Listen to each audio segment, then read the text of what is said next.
আমাদের চারপাশে কলকারখানা থেকে শুরু করে বড় বড় যন্ত্রপাতির প্রাণ হলো ইলেকট্রিক মোটর। কিন্তু আপনারা কি জানেন এই শক্তিশালী মোটরগুলো ফ্যাক্টরিতে ঠিক কিভাবে তৈরি করা হয়?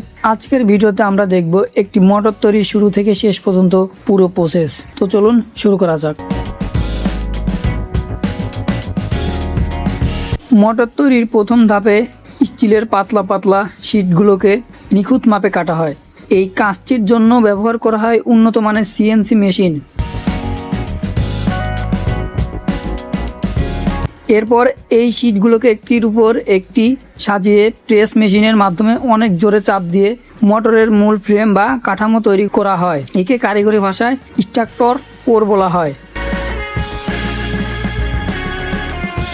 ফ্রেমটি তৈরি হয়ে গেলে এর ভেতরের প্রতিটি খাঁজে বিশেষ ধরনের ইনসুলেশন পেপার বসানো হয়। এটি বিদ্যুৎ থেকে শর্ট সার্কিট হওয়া রোধ করে।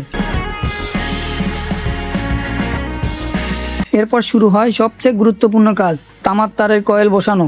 সক্রিয় মেশিনের সাহায্য অত্যন্ত নিখুঁতভাবে হাজার হাজার তামার তার মোটরের ভিতর সেট করা হয়।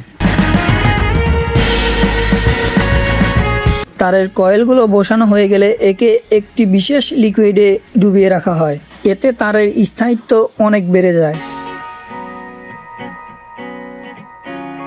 এরপর একে একটি বড় ওভেনে রেখে নির্দিষ্ট তাপমাত্রায় শুকানো হয়।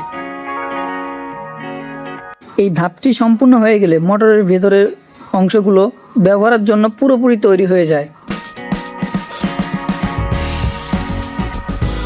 এবার কাজ শুরু হয় মোটরের ভিতরে ঘূর্ণায়মান অংশ নিয়ে। এখানে গলিত অ্যালুমিনিয়ামকে ছাঁচে ঢেলে রোটরের আকার দেওয়া হয়। এরপর লেথ মেশিনের সাহায্যে একে ঘষে একদম মসৃণ করা হয়। শেষে করা হয় ডাইনামিক ব্যালেন্সিং, যাতে মোটর ঘোরার সময় অতিরিক্ত শব্দ বা কম্পন না হয়।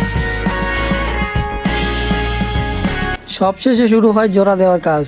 দক্ষ কারিগররা মোটরের ভিতরে সব পার্টস সেট করেন এবং বিয়ারিং ও ফ্যান লাগিয়ে কাভার দিয়ে আটকে দেন।